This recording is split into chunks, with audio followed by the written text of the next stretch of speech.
Salut, c'est Cyril de Web de Fou, j'espère que tu vas bien aujourd'hui. On se retrouve pour un nouveau podcast pour voir ensemble le chargeback. Est-ce que tu sais ce que c'est? Et même si tu sais ce que c'est, tu vas apprendre des trucs de dingue. On va parler de Stripe, tu l'as vu. On va parler de plein de choses et surtout comment c'est géré. Tu vas voir, si tu sais pas ce que c'est, ça va t'intéresser. Avant ça, tu connais le truc, tu cliques sur le bouton t'abonner, enfin s'abonner, je sais pas où tu te situes, il est violet, c'était sur Apple Podcast, il est jaune, c'était sur Spreaker, enfin il est dans toutes les couleurs partout, de là où tu m'écoutes. Ensuite, tu vas dans la description, il y a un lien, ça s'appelle Rejoins mes contacts privés, tu cliques dessus, tu mets ton email, et tous les matins, tu reçois un podcast à forte valeur ajoutée, avec des informations qui vont changer ta vie et ton business, crois-moi, ok? Allez, on y va. Le chargeback, qu'est-ce que c'est? Alors le chargeback, en fait, c'est le retour des paiements, c'est-à-dire en fait, c'est tout ce qui concerne, on peut parler même de litige ou de remboursement. Alors le remboursement n'est pas vraiment lié au chargeback. Donc quand quelqu'un fait un paiement, le chargeback, c'est quand ça revient en fait au processeur de paiement. Donc ça peut être ta banque, quelqu'un achète quelque chose sur ton site, la personne est débitée, puis je sais pas, imaginons elle dépose une plainte, un litige pour X raison, et toi t'as un chargeback. Alors si la plainte est avérée et que blablabla, t'as un chargeback. Et ce chargeback, c'est quelque chose auquel font hyper attention les gens pour une raison simple, enfin surtout les banques, pour une raison simple, parce qu'en général les gens qui contestent un paiement, ce sont des gens qui se font voler leur carte bleue, donc il y a tout un panel. Tu peux pas demander un remboursement genre ah merci non en fait j'ai pas été débité, c'est pas moi, tu vois, tu peux pas dire ça, c'est bien plus compliqué que ça. Et donc du coup en général ça te crée un litige, en tout cas si c'est le cas, et donc ça crée un pourcentage de chargeback, c'est-à-dire en gros t'as peut-être des gens bizarres qui achètent des trucs chez toi, donc les processeurs de paiement ou tout ce qui est bancaire, ils ne veulent pas de ça. Et c'est généralement là où ça se complique, c'est généralement là où t'attires l'œil et que prenons l'exemple de Stripe, où Stripe dit c'est bizarre, t'as quand même 2-3 litiges, voilà. Donc on va te parler un peu de tout ça. Alors il faut savoir qu'à l'époque, les chargebacks, donc les remboursements par carte bleue volée, ou même par arnaque, ou même par plein de choses, le chargeback, c'est pas juste un remboursement en mode ah oui moi je veux être remboursé, ça n'existe pas en fait, c'est pas du chargeback et de toute façon ça ne regarde personne.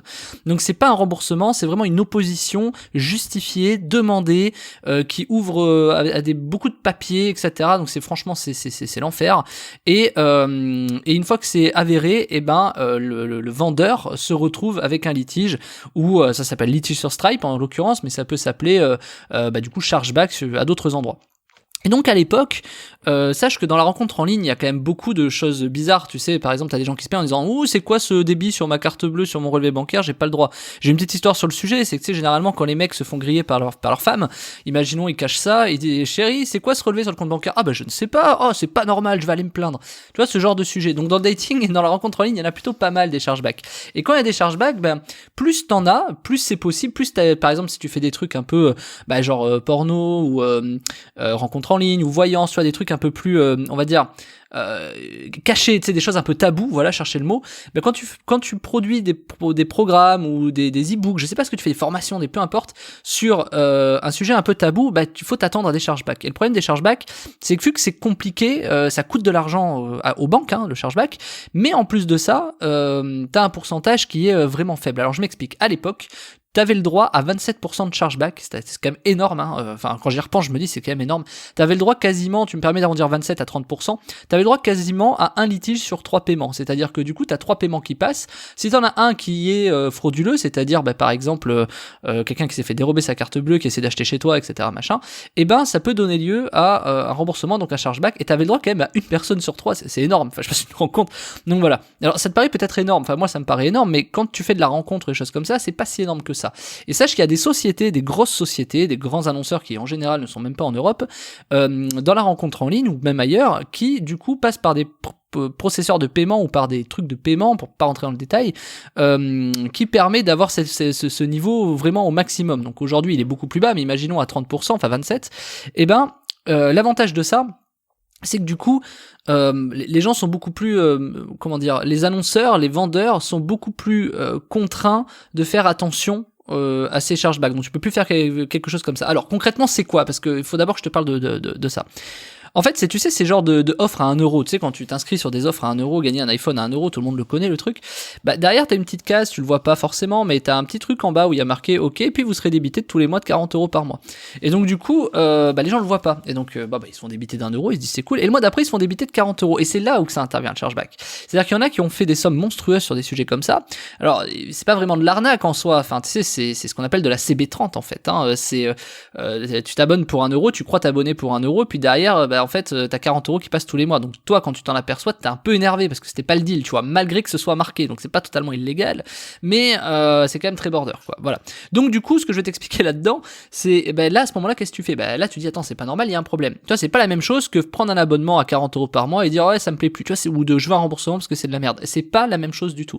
Et donc du coup les banques ont compris ça depuis quelques années maintenant et ils commencent à dire bon, ils ont baissé le taux en fait des chargebacks. Et donc les grandes sociétés ont par exemple, je sais pas, une dizaine de comptes en banque et du coup répartissent ces cartes bleues là. C'est-à-dire eux ils connaissent leur taux et en fonction du pourcentage, ils répartissent sur les banques. Ce qui fait que du coup tu te retrouves finalement avec des banques lissées, donc ils font passer des bons paiements aux bons endroits, des plus mauvais aux mauvais endroits.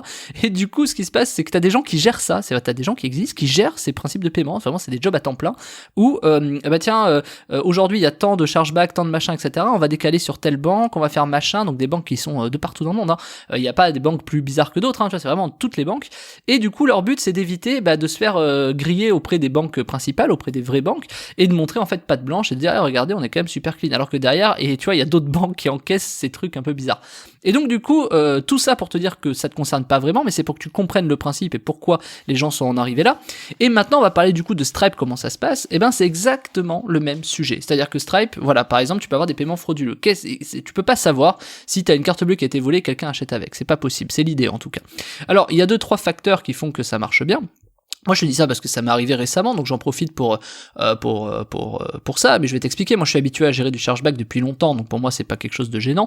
Qu'est-ce que c'est? T'as quelqu'un qui fait une opposition pour une raison justifiée, etc., qui la justifie, machin. Donc, généralement, c'est des cartes bleues volées. Et derrière, voilà, tu dois justifier, enfin, la personne doit justifier, ensuite, toi, tu dois justifier. Et forcément, il y a une mise en relation, enfin, une mise en cohérence des informations. Et là, après, c'est la banque qui tranche en disant, ok, c'est nul ou c'est pas nul. Alors, c'est un peu plus complexe que ça, mais dans l'idée, en tout cas, c'est ça. Donc, maintenant, d'un principe global, ça tourne plutôt autour de 10%, le chargeback, alors qu'à l'époque, on était à 27%. Sauf que chez Stripe, c'est 1% au trimestre. Et écoute bien, parce que ce que je vais te dire là, personne ne le sait. Moi, c'est un mec de Stripe qui m'en a parlé, alors tu vas comprendre ce que je vais te dire. En fait, écoute bien, je vais même te donner une technique de dingue avec ça. Ça, c'est vraiment, c'est cadeau, le bordel. Alors, écoute bien. Tu as des paiements qui passent, imaginons tu as 100 paiements, 100 cartes bleues. Je sais pas à combien tu vends tes produits. Tu as 100 paiements qui passent. Et si t'as le droit qu'à un litige sur 100 paiements. En fait, tu as le droit à 1% de litige, 1% de chargeback. À pas confondre avec le remboursement. T'as le droit de rembourser, y a pas de souci, mais il vaut mieux rembourser que d'avoir un litige, du coup. Donc dès que t'as un litige, donc quelqu'un qui sait te faire opposition, qui a justifié, enfin je veux dire franchement, les litiges ils sont quand même bien gérés, c'est-à-dire qu'il y a forcément un problème en fait. C'est pas juste un mec qui se plaint parce que ça ils peuvent pas rembourser. Tu sais en mode oui non, voilà, faut justifier la carte bleue volée, le machin, faut avoir déposé plainte, enfin tu vois le délire, faut avoir machin, faut avoir, enfin franchement c'est un peu plus compliqué, faut avoir du temps à perdre pour faire ça. Et donc du coup, quand t'as 100 paiements qui passent, si t'as un litige, voilà. Le truc c'est que ce litige, au-dessus de 1%, Stripe commence à... Là, ils vont t'appeler. Enfin, ils vont dire, on s'appelle, ou on ferme ton compte, il y a un problème. Tu peux pas avoir 1% de litige sur 100 cartes bleues. Donc, toi, tu te retrouves un peu emmerdé parce que tu dis, toi, tu fais ton job, tu vois, tu fais pas des trucs bizarres, tu fais pas des... Tu vois. Donc, toi, t'es un peu emmerdé. Tu dis, putain, mais merde, qu'est-ce que je fais? Et du coup, le truc un peu magique, c'est que 1% de litige, en fait, c'est au trimestre. C'est-à-dire que, t'imagines, c'est au trimestre. Donc imaginons si t'as 2 litiges sur 100 cartes bleues, t'es mort. Ça te fait 2% en fait, ça te fait le double du taux autorisé, t'es foutu quoi. Et donc je te donne une petite technique qui est un peu toute bête, et tu vas comprendre un peu 2-3 raisons, et tu vas voir, ça va t'éclairer. Comment tu fais pour contrer ça? C'est très simple. Moi, par exemple, quand je vends des produits à 500 €, je sais que je peux avoir un taux de chargeback important puisque un paiement égale 500 €, et donc 100 cartes bleues, tu vois, ça peut compliquer les affaires.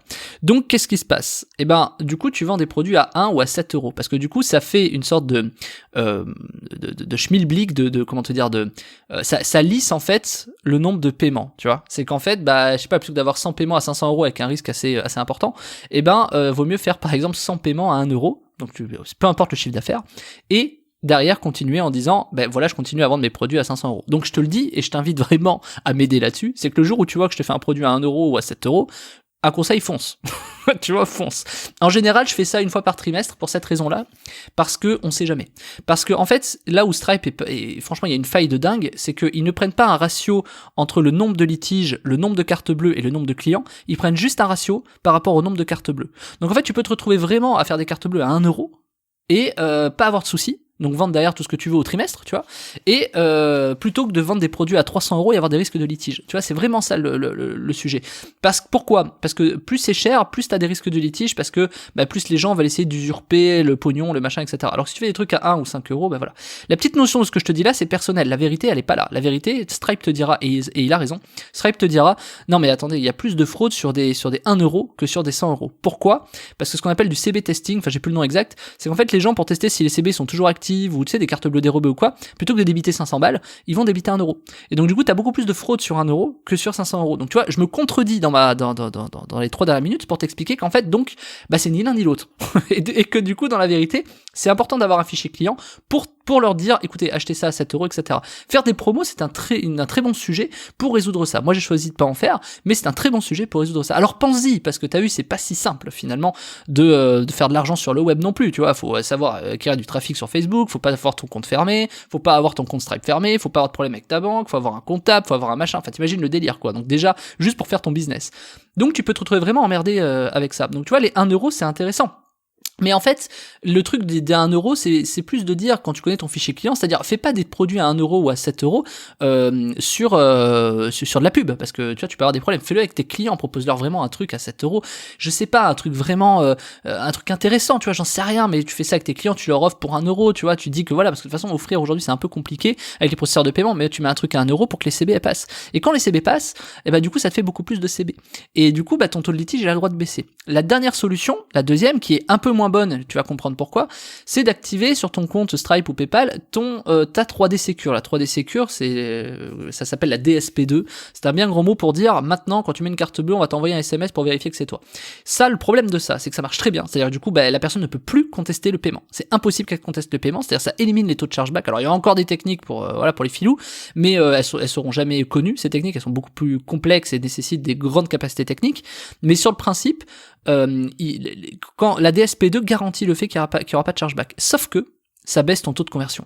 Voilà, c'est que ça, c'est un peu le problème. C'est-à-dire que les gens, ils doivent aller chercher leur carte bleue, mettre leur carte bleue, mais en plus, ils doivent aller chercher leur portable, récupérer le code, l'inscrire quand ils se plantent pas, etc. Bon, bref, clairement, plus tu rajoutes d'étapes, moins t'as un bon taux de conversion. Mais ça a l'avantage de ne jamais avoir de litige. Donc ça, c'est quelque chose qui va devenir de toute façon obligatoire d'ici quelques temps. La loi a été votée en 2007 quand même. Enfin, ils en parlent depuis 2007 du projet, sache-le, de la DSP2. Et l'année dernière, ils ont dit ce sera en septembre. C'est toujours pas en septembre. Là, ils disent c'est en décembre. On verra si c'est en décembre. Mais ça va devenir obligatoire. Donc prépare-toi-y. Et de toute façon, tant mieux parce que ça va éviter tous ces problèmes-là de carte bleue dérobée, etc. Bidule. Alors il y aura d'autres techniques comme je te l'ai dit, mais ça va être beaucoup moins volumineux. Donc tout ça c'est pour ta protection, mais ton taux va baisser, ton taux de conversion, ton taux de vente va baisser à cause de ça. Mais c'est des vraies solutions, tu vois. Donc si tu connais pas le chargeback, en gros ce que je suis en train de t'expliquer c'est que le problème c'est pas de vendre ton produit, le problème c'est de ne pas avoir de chargeback quand tu as un processeur de paiement. Et sache un dernier truc parce que je connais certains petits malins, et donc moi je vais te donner l'info parce que personne ne la donne quand même, donc je vais quand même te la donner. Si tu fais un paiement sur Stripe, tu ne peux pas demander de remboursement sur Stripe. Tu n'as pas le droit. C'est-à-dire qu'en fait, Stripe, ils font tomber dans l'oubli, les demandes de remboursement. Stripe n'est qu'un processeur de paiement. Donc en fait, il y a des petits malins chez moi, tu sais, qui payent, qui essaient de demander à Stripe 2-3 trucs. Ouais, je vais me plaindre à Stripe, tu vas voir, c'est violent. Les gens qui te disent ça, tu peux leur, tu sais, moi j'aime bien laisser les gens croire des choses. Donc en gros, tu leur dis, ah non, mais non, ne te plains pas à Stripe, oulala, ou machin, tu fais un peu durer le temps, parce que de toute façon, les gens ne peuvent pas se plaindre à Stripe. C'est impossible. C'est-à-dire, même s'ils se plaignent à Stripe fait tomber le truc parce que eux, ils peuvent rien faire, en fait. Donc la plupart des gens pensent qu'il faut se plaindre à Stripe, et c'est ça qui est intéressant. Donc si t'as des clients qui se plaignent en disant, ouais, moi je vais te plaindre à Stripe, n'aie pas peur, no problème, vas-y, t'inquiète. Et là, je te dis, fais-moi confiance là-dessus. Et si t'as des doutes, téléphone à un mec de Stripe. Téléphone aux sales de Stripe et tu verras, ils vont te donner des infos. Tout ce que je te dis là, de toute façon, c'est vérifié, ce que je te dis. Je pourrais en faire une formation du bordel. Mais c'est pour t'éviter de te dire, ah, j'ai peur, je sais pas, machin. Donc j'espère que t'as appris beaucoup de choses aujourd'hui parce que, honnêtement, c'est des infos qui sont vraiment capitales.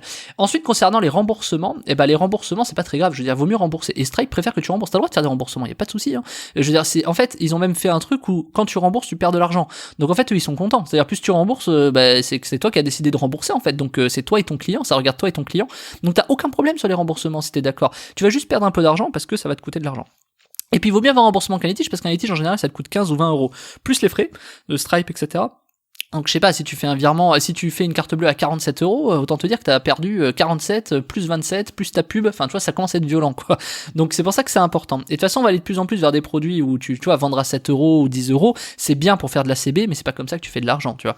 Et tu vas te rendre compte au fur et à mesure que plus de personnes, il y a que en fait ceux qui font beaucoup de carte bleue. Je pense par exemple à des grosses chaînes, dont quelqu'un que je connais bien, enfin que je connais en tout cas, s'il se reconnaît, je vais pas donner le nom de la chaîne, mais une chaîne de marketing que tu connais, qui a 100 000 abonnés, qui eux justement font des produits beaucoup plus bas en termes de prix, et te permettent, enfin pour eux en tout cas, permettent de faire beaucoup plus de cartes bleues, ce qui fait que du coup ils ont beaucoup moins de problèmes. Alors ça veut pas dire qu'ils n'en ont pas, ils ont des litiges, mais vu le volume de cartes bleues, ce n'est pas important. C'est pour ça que c'est très important de décider, tu vois, quand t'entends des gourous dire ouais faut faire des produits à 500 balles, fais gaffe, parce que oui, dans la théorie oui, mais quand tu perds ta pub, que tu fais un paiement, tu mets 200 € de pub, tu fais un paiement à 500 balles, t'as un litige derrière, ça t'a coûté quand même 300 € le bordel, hein. Donc faut faire très gaffe, hein, pour un paiement, et en plus t'es éjecté de Stripe parce que t'as 100% de chargeback. Donc je te dis pas que ça arrive forcément, je te dis juste attention, et c'est pas forcément sur des produits à 1 € ou à 100 € ou à 500 € que ça arrive, il y a pas plus, voilà, c'est un peu au coup de poker, tu vois. Donc voilà, j'ai essayé de t'expliquer ça parce que c'est vraiment très important. Ça peut être très violent et tu peux te faire éjecter. Et quand ta société est blacklistée à cause de ça chez Stripe, je peux te dire, tu vas galérer. Alors t'as d'autres processeurs de paiement, t'en as énormément, mais ces processeurs de paiement, ils vont avoir des frais supplémentaires, ils vont pas gérer de la même façon, etc. Et c'est pour ça qu'en fait, je t'ai parlé au départ de la rencontre en ligne qui passe par d'autres banques, c'est que toi finalement tu vas passer par d'autres processeurs de paiement à l'étranger. Je pense par exemple à ClickBank, je pense par exemple à ToCheckout, je pense par exemple à OneFastSpring. T'as plein de trucs comme ça où derrière les processeurs de paiement vont devoir gérer ce problème-là. Donc si de toute façon tu as beaucoup de cartes bleues volées, le problème c'est pas le processeur de paiement. Le problème c'est que c'est ton mode de recrutement. Et finalement c'est assez logique que tu sois emmerdé si tu as beaucoup de problèmes. Après ça arrive, il y a toujours des erreurs, il y a toujours des dommages collatéraux, hein. Donc peut-être t'en feras partie. Moi j'en ai déjà fait partie il y a quelques années, pas sur Stripe heureusement, mais voilà. Moi Stripe maintenant, j'ai un Stripe par société, j'ai 5 sociétés, j'ai mis des Stripe un peu partout, et comme ça tu vois je peux basculer de l'un à l'autre s'il y a un problème, etc. Je vais pas dire de recréer une structure, après ça va dépendre de ton chiffre d'affaires, mais si vraiment t'as un problème avec Stripe, tu recrées une structure juste pour ça, quoi. Tu vois, franchement faut faire attention, mais pourquoi pas, tu vois, franchement pourquoi pas. Et ça dépend de ton volume de chiffres, hein. Donc en fait il y a toujours manière de contourner, mais faut faire attention, le mieux c'est de pas avoir de problème avec ça. J'espère que tu as appris quelque chose aujourd'hui. Et si tu veux éviter d'avoir ton compte Stripe fermé, la clôture du compte Stripe, c'est-à-dire que en gros que tu veux jamais avoir de problème avec Stripe quoi qu'il arrive, j'ai préparé, enfin je t'ai fait une formation, j'avais hésité entre les deux mots, je t'ai préparé une formation qui s'appelle comment éviter la clôture de ton compte Stripe. C'est une méthode qui fonctionne à 100%, c'est pas une méthode pour comment récupérer ton compte Stripe, parce que franchement je vais te dire, si t'en es à comment récupérer ton compte Stripe, déjà ça va être compliqué, parce que déjà t'as oublié pas mal d'étapes, donc ça va être compliqué pour la suite. Je te le dis, c'est comment éviter la clôture de ton compte Stripe. T'as énormément de choses à faire au départ, mais aussi pendant. C'est-à-dire que là, pendant que tu fais des paiements, etc., tu vois, comme une technique que je viens de te donner dans ce podcast en disant, tiens, fais plutôt beaucoup de cartes bleues, tu vas te rendre compte qu'il y a beaucoup de choses comme ça que t'es pas au courant et beaucoup de choses à faire qu'il faut absolument faire avec ton compte Stripe. Il y a des trucs que personne ne fait et quand ils se font bloquer les comptes, ils disent mais je comprends pas, je faisais bien le job. Il y en a, ils ont pas de litige, ils ont beaucoup de chiffres, ils ont des cartes bleues qui passent, ils ont jamais de problème, mais ils se font bloquer leur compte Stripe et ils comprennent pas pourquoi. Justement, moi je vais t'expliquer pourquoi et comment éviter ça. Ça s'appelle comment éviter la clôture de ton compte Stripe, c'est dans la description, c'est la formation de la semaine. Je te laisse cliquer dessus, on se rejoint de l'autre côté, je te dis à tout de suite.